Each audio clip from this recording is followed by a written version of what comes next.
નમસ્કાર વિદ્યાર્થી મિત્રો, ધોરણ 10 ગણિત પ્રથમ પ્રકરણ એટલે કે આંકડાશાસ્ત્ર આ ચેનલ પર આપણે પૂર્ણ કરેલ છે.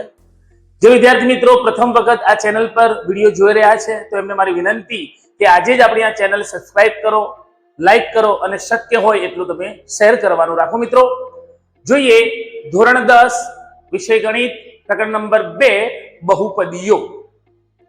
જોવા જઈએ તો ધોરણ 10 ના અભ્યાસક્રમની અંદર નાનામાં નાના જે પ્રકરણો છે એમાંનું એક પ્રકરણ એટલે કે બહુપદી. અને આપણો પ્રયત્ન એવો છે કે એક જ આ વિડીયોની અંદર આજે આપણે બહુપદીમાં આવતી તમામ રીતના દાખલાઓ સમાવી લઈશું અને તમારે એક જ વિડીયો જોઈ અને સમગ્ર આ પ્રકરણ તૈયાર કરવાનું રહેશે. મિત્રો જોઈએ બહુપદી, જેની અંદર સૌપ્રથમ કે એક્સ ચલ વાળી બહુપદી. એક્સ ચલ વાળી બહુપદીની અંદર મેં 3 પ્રકારના દર્શાવેલા છે: સુરેખ, દ્વિઘાત અને ત્રિઘાત. સુરેખ બહુપદી, દ્વિઘાત બહુપદી અને મિત્રો ત્રિઘાત બહુપદી. સુરેખ બહુપદી જે છે કે જેની અંદર ચલ તરીકે એક્સ અને મૂલ્ય પાછળ કદાચ કોઈ પણ અચળ મૂલ્ય જે પ્લસ કે માઇનસ કરીને લખેલું હોય તો પ્રમાણિત સ્વરૂપની અંદર આપણે એને ax + b સ્વરૂપે લખી શકીએ. ત્યારબાદ દ્વિઘાત બહુપદી એટલે કે બે ઘાત વાળી અને એનું વ્યાપક સ્વરૂપ છે ax² + bx + c. અને ત્યારબાદ ત્રિઘાત બહુપદી એટલે કે 3 ઘાત વાળી બહુપદી એટલે કે એનું વ્યાપક સ્વરૂપ આપણે લખી શકીએ ax ની 3 ઘાત bx² cx + d.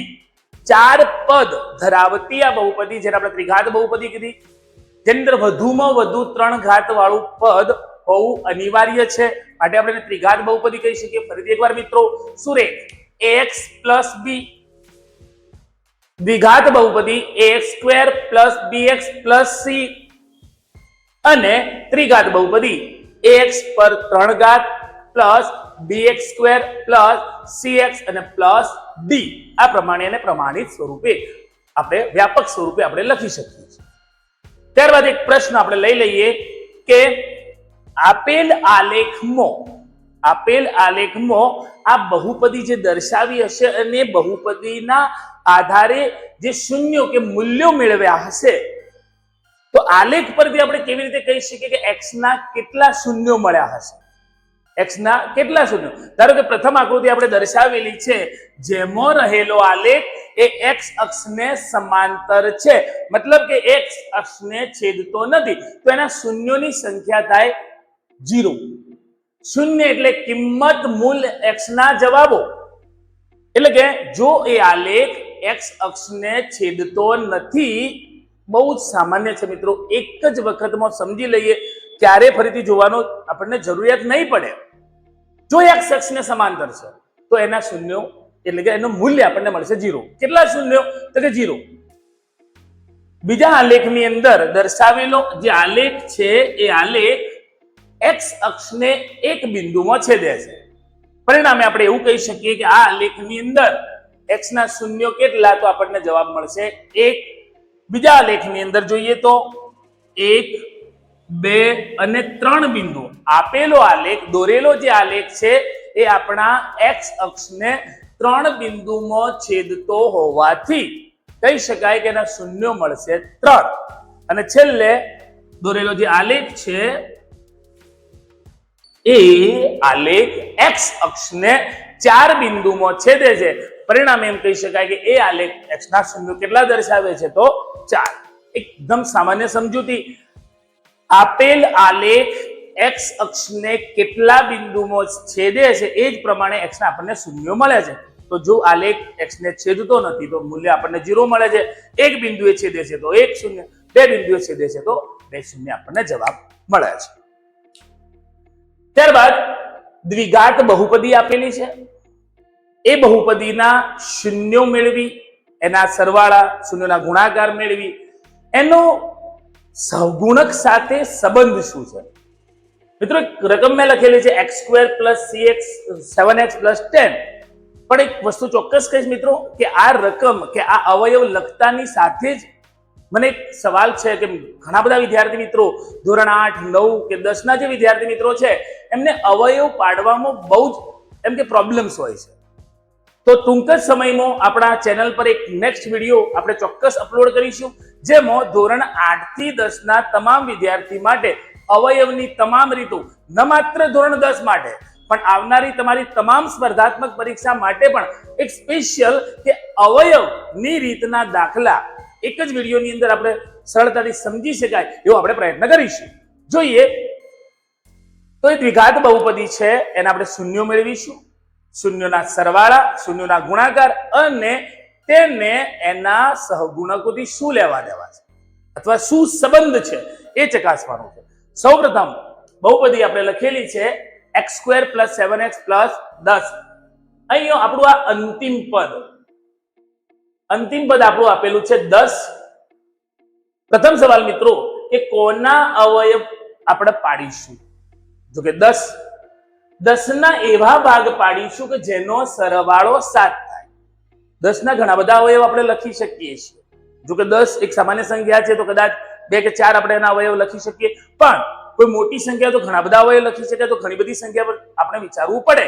પણ અહીંયા 10 ના અવયવ એવા પાડો, આગળ કયું ચિહ્ન છે તો પ્લસ, તો આપણે જે અવયવ પાડીએ એનો ગુણાકાર વિચારવાનો, આગળ પ્લસ છે તો એ જે અવયવ કે ભાગ પાડો છો એનો સરવાળો વિચારીશું. 10 ના એવા ભાગ પાડો કે ગુણાકાર 10 થાય અને જેનો સરવાળો 7 થાય. ફરીથી કહીશ મિત્રો, 10 એક સામાન્ય મૂલ્ય દર્શાવતું વેલ્યુ છે કે જેને કહેવાય કે તરત જ આપણને ખ્યાલ આવી જાય છે. તો એના બે ભાગ કયા પડશે? 5 ગુણ્યા 2 ગુણાકાર થશે 10 અને 5 અને 2 એનો સરવાળો થશે 7. તો આ 5 અને 2 ક્યાં લખવાના છે? તો મધ્યના આપણે ભાગ પાડીએ. આપણે ભાગ પાડોની રીતે અવયવ લખી રહ્યા છે. તો વચ્ચે મેં લખ્યા છે 5x અને 2x. એક વાક્ય ચોક્કસ કહીશ અહીંયા કે જો અંતિમ પદ આગળ વત્તાની નિશાની છે, જો અંતિમ પદ આગળ વત્તાની નિશાની છે તો મધ્યમ પદના જે બે ભાગ પાડેલા છે એ મધ્યમ પદના બંને ભાગ આગળ એ જે મધ્યમ પદનું ચિહ્ન છે એ આપણે મૂકીશું. તો 5x અને 2x બંને વચ્ચે કયું ચિહ્ન મૂક્યું છે આપણે? વત્તા. ચકાસીને આગળ વધીએ કે આપણે આ બહુપદીના મૂલ્યમાં કોઈ વધારો કે ઘટાડો તો નથી કર્યો ને?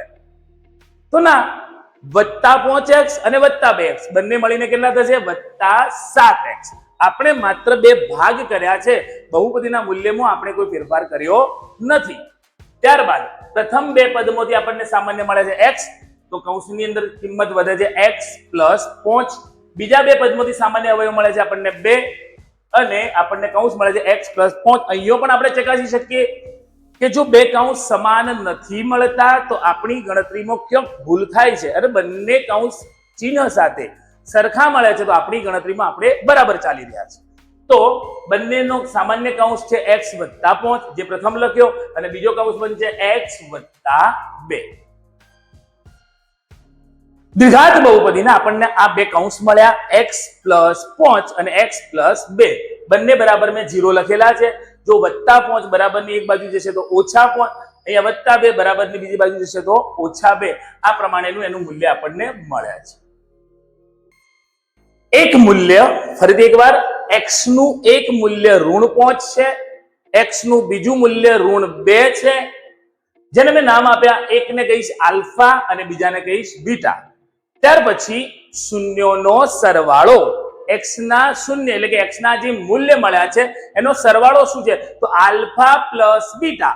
મેં લખ્યા -5 + -2 બંનેનો સરવાળો થશે -7. -7 ભાજકમાં છે 1. આ ઋણ ચિહ્નને બહાર લઈ લઈશું. 7 કોણ છે? તો આપણા આ અવયવની અંદર 7 કોણ છે? તો એ 7 એ x નો સહગુણક. પરિણામે મેં લખ્યું છે કે આ ઋણ ચિહ્ન બહાર લેતા 7 કોણ તો x નો સહગુણક. છેદની અંદર 1 છે તો આપણા મૂલ્યમાં 1 કોની સાથે ગુણાયેલો છે? તો 1 ગુણાયેલો છે x ના વર્ગ સાથે. તો નીચે આપણે એટલું લખવાનું છે x ના વર્ગનો સહગુણક. છેલ્લે બહુપદીના કે સહગુણક સાથેનો સંબંધ ચકાસો. છેલ્લે આપણે અહીં સુધી પહોંચવાનું છે મિત્રો. ત્યાર પછી શૂન્યોનો ગુણાકાર એટલે કે આલ્ફા * બીટા. ઋણ 5 ગુણ્યા ઋણ 2, ઋણ દૂર થઈ જશે, 5 ગુણ્યા 2 આપણને જવાબ મળશે 10. છેદમાં કોઈ વેલ્યુ નથી, જવાબ રહેશે આપણો 1. 10 કોણ છે? તો આપણી રકમ માટે એ 10 આપેલું એક અચળ પદ છે. અને છેલ્લે 1, તો 1 પોતે x ના વર્ગનો સહગુણક છે. ફરીથી એકવાર, દ્વિઘાત બહુપદી ના આવા અવયવવાળા દાખલામાં જે આપણે બહુપદી જે આપેલી છે એના શૂન્યનો ગુણાકાર સરવાળા સાથે શૂન્યનો સંબંધ શું છે? તો છેલ્લે આપણે અહીંયા લખ્યું છે સરવાળો કરી x નો સહગુણક છેદમાં x ના વર્ગનો, અને ગુણાકારમાં આપણે એવું લખીએ છીએ છેલ્લે અચળ પદ અને ભાગ્યામાં x ના વર્ગનો સહગુણક. મિત્રો, બહુપદી ના શૂન્યો અને સહગુણક સાથે શું સંબંધ છે આપણે પ્રથમ ઉદાહરણમાં જોયું. બીજા એક બે દાખલા ફરીથી આપણે લઈ લઈએ. જોઈએ અહીંયા તો x² ઓછા 15. આપણે એના ભાગ પાડીશું, પણ ભાગ પાડવાની આ રીતમાં બે વર્ગના તફાવતની રીત જો x નો કૌંસ બાર વર્ગ આપણે કરી શકીએ છીએ 15 કે જેનું વર્ગમૂળ નીકળતું નથી, અને આવી કોઈ સંખ્યા છે કે આપણે ધારો કે 4 હોય તો આપણે લખી શકીએ 2 નો વર્ગ, 25 હોય તો 5 નો વર્ગ, પણ અહીંયા 15 છે કે જેનું આપણે વર્ગમૂળ બનતું નથી, તો આપણે 15 ને કે 7 જેવી કોઈ રકમ આપી હોય તો આપણે એનો કૌંસ બાર વર્ગ લખીએ, એ પણ વર્ગમૂળ કરીને તો x² ઓછા વર્ગમૂળમાં 15 નો વર્ગ. અહીંયા પણ આપણે મૂલ્યમાં કોઈ ફેરફાર નથી કર્યો. વર્ગમૂળમાં 15 નો વર્ગ એટલે જ્યારે વર્ગ અંદર આપીશું તો વર્ગ અને વર્ગમૂળ એકબીજાને દૂર કરે છે. આપણી કિંમત ત્યાં 15 સચવાયેલી રહે છે. પ્રથમ પદનો વર્ગ છે, બીજા પદનો વર્ગ છે, અને બંને વચ્ચે જો ઓછાની નિશાની છે તો એના બે ભાગ પડશે. પ્રથમ પદ ઓછા બીજું પદ અને પ્રથમ પદ વત્તા બીજું. તો x ઓછા વર્ગમૂળમાં 15, x વત્તા વર્ગમૂળમાં 15, આ એના બે ભાગ રહેશે. જો x ઓછા વર્ગમૂળમાં 15 બરાબર 0, x વત્તા વર્ગમૂળમાં 15 બરાબર 0 મૂકતા આપણને x નો પ્રથમ જવાબ મળે છે વર્ગમૂળમાં 15 અને બીજો જવાબ મળે છે ઋણ વર્ગમૂળમાં 15. x ના બે વેલ્યુ જે આપણને મળ્યા, મેં અગાઉ તમને કહ્યું પ્રમાણે એક કિંમતને આપણે આલ્ફા કહી દઈએ અને એકને બીટા. પ્રથમ ધારો કે વર્ગમૂળમાં 15 જે મળ્યા એને આલ્ફા કહીએ, અને ઓછા વર્ગમૂળમાં 15 એને આપણે બીટા કહીએ. બંનેનો આપણે અહીંયા સરવાળો લઈએ. f alpha plus beta is equal to alpha plus beta is equal to વર્ગમૂળમાં 15 વત્તા ઋણ વર્ગમૂળમાં 15 વત્તા ઓછા, બંનેનો જવાબ રહેશે 0. વત્તા વર્ગમૂળમાં 15 ઓછા વર્ગમૂળમાં 15 આપણને જવાબ મળે છે 0. છેદમાં જોઈએ તો શું છે? તો છેદમાં નથી કોઈ વેલ્યુ, તો આપણે 1 લખી શકીએ. આપણી આ રકમમાં શૂન્ય ક્યાંય છે નહીં, પણ જોવા જઈએ મિત્રો તો આ બહુપદીને આપણે આ પ્રમાણે પણ લખી શકીએ x નો વર્ગ વત્તા 0x ઓછા 15, આ સ્વરૂપે પણ આપણે લખી શકીએ. તો શૂન્યનું અસ્તિત્વ છે. શૂન્ય કોણ છે? તો એ x નો સહગુણક છે, અને 1 તો એ પોતે x² નો સહગુણક છે.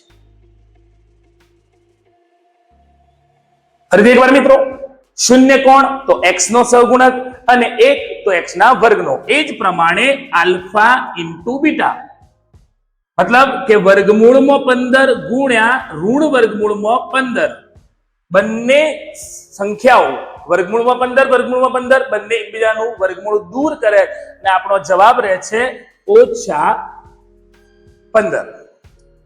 આપણો મૂલ્ય ત્યાં રહે છે ઓછા 15. 15 કોણ છે? ઓછા 15 કોણ છે? તો આપણી રકમ માટે એ અચળ પદ છે, અને 1 કોણ? તો એ પોતે x ના વર્ગનો સહગુણક.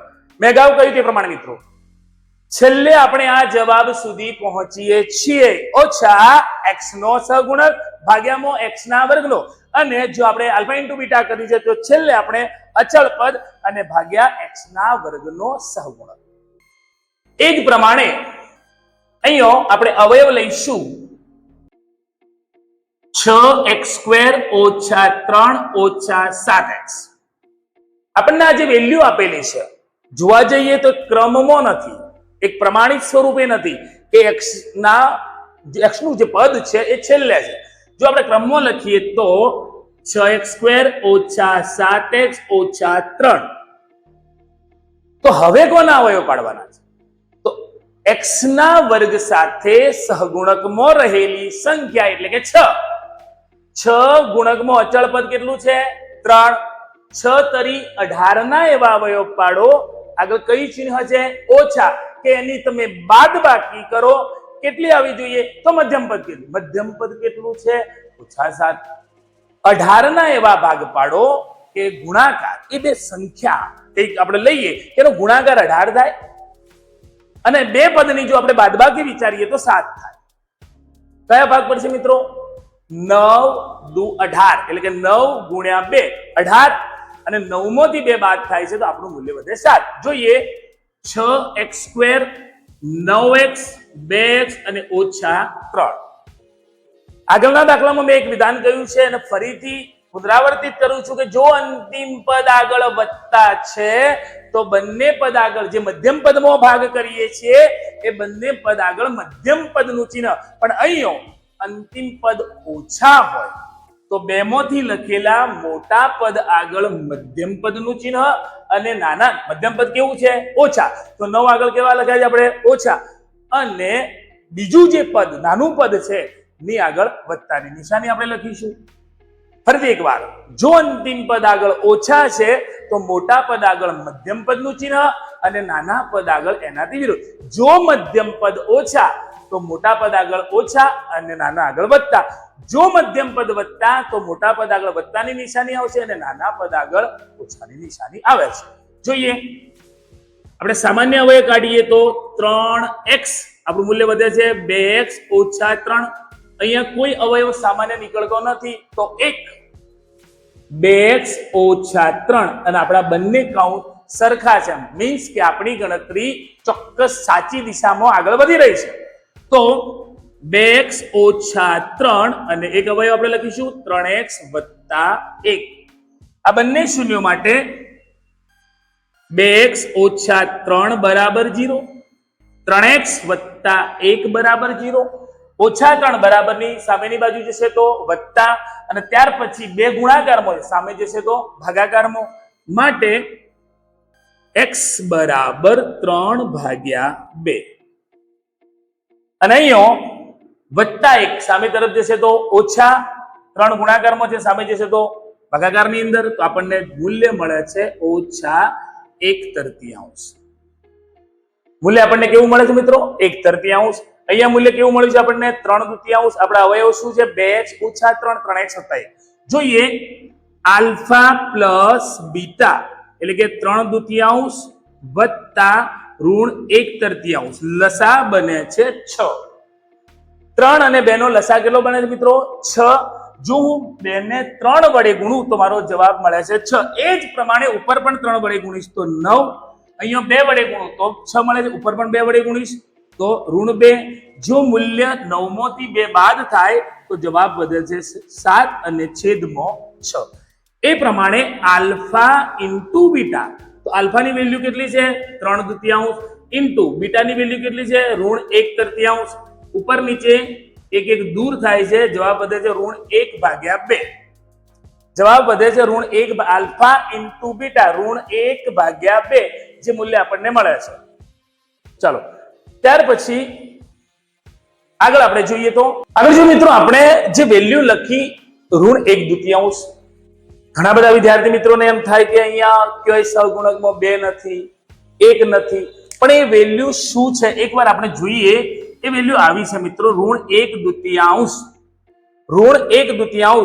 એ જે કિંમત છે એ કિંમતને ધારો કે આપણે 3 વડે ગુણીએ છીએ તો આપણો જવાબ રહેશે -3/6. -3 તો -3 કોણ છે એ તમે જાણો છો અને 6 કોણ છે એ પણ તમે જાણો છો. ઓકે, તો અહીંયા ફરીથી જે લખ્યું પ્રમાણે આલ્ફા પ્લસ બીટા 7 કોણ, તો અગાઉ લખ્યું પ્રમાણે -x નો સહગુણક ભાગ્યામાં 6 કોણ તો x ના વર્ગનો. ફરીથી એકવાર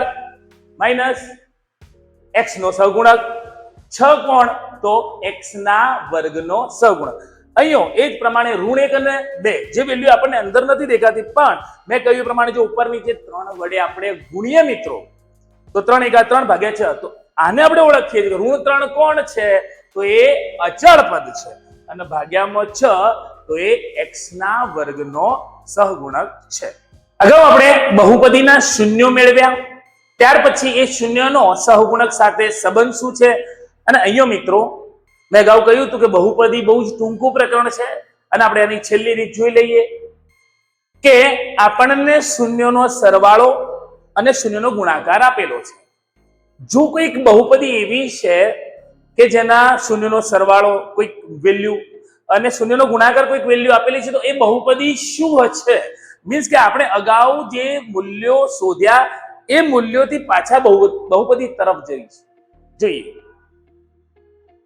શૂન્યનો સરવાળો મીન્સ આલ્ફા પ્લસ બીટા, કિંમત કેટલી છે મિત્રો? વર્ગમૂળમાં 5. એના ભાગ્યામાં કોઈ મૂલ્ય નથી આપેલું, આપણે લખ્યા 1.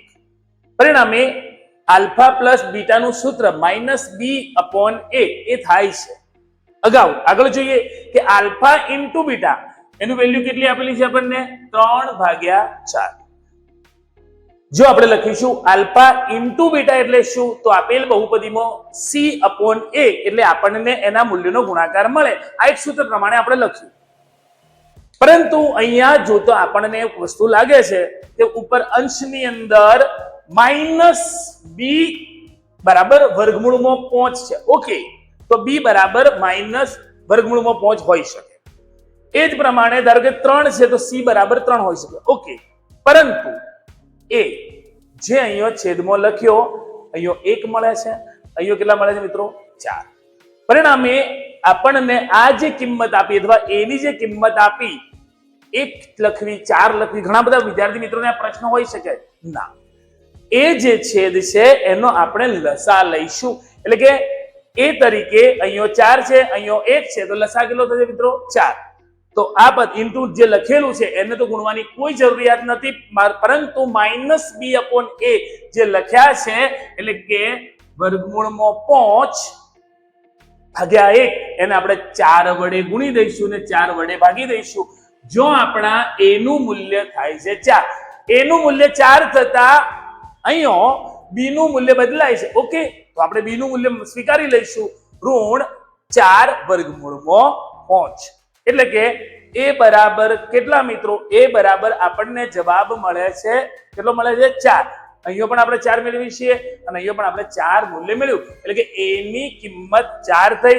b નો જવાબ કેટલો છે? તો -4 વર્ગમૂળમાં 5 અને c જે જવાબ c આપણને મળ્યો છે 3. તો દ્વિઘાત બહુપદીના પ્રમાણિત સ્વરૂપ પ્રમાણે a નું કિંમત 4 છે, માટે આપણે લખીશું 4x².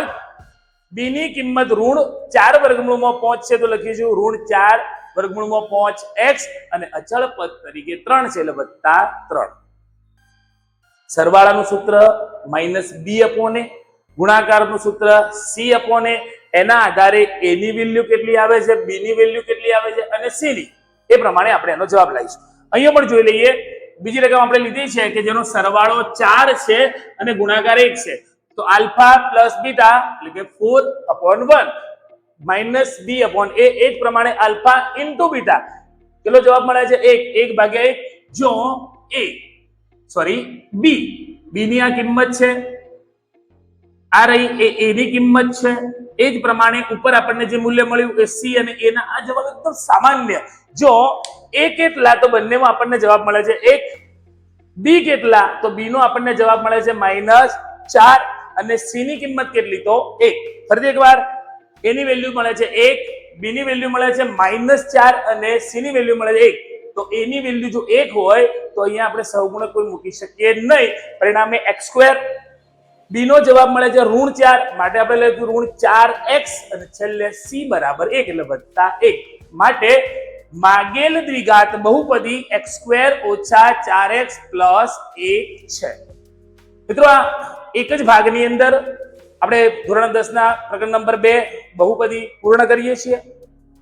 ઝડપથી આપણે ફરીથી નવા પ્રકરણ સાથે મળીશું. અને તમામ વિદ્યાર્થી મિત્રોને ખાસ મેં કહ્યું એ પ્રમાણે ચેનલ પર જો આપ નવા છો, આ વિડીયો પ્રથમ વખત જોઈ રહ્યા છો, તો ઝડપથી ચેનલને સબસ્ક્રાઇબ કરો, લાઈક કરો અને વધુ ને વધુ શેર કરો. અને આ અગાઉના જે પ્રકરણો છે એ લગતા તમને હજુ પણ કોઈ પ્રશ્નો મૂંઝવે છે, કોઈ મૂંઝવણમાં છો આપ, અથવા કોઈ રીત વિશે ફરીથી કોઈ જાણવા માંગો છો, તો ચોક્કસ અમારા કોમેન્ટ બોક્સની અંદર કોમેન્ટ કરો. તમારા એ પ્રશ્નનું ચોક્કસ નિરાકરણ આપણે લાવીશું.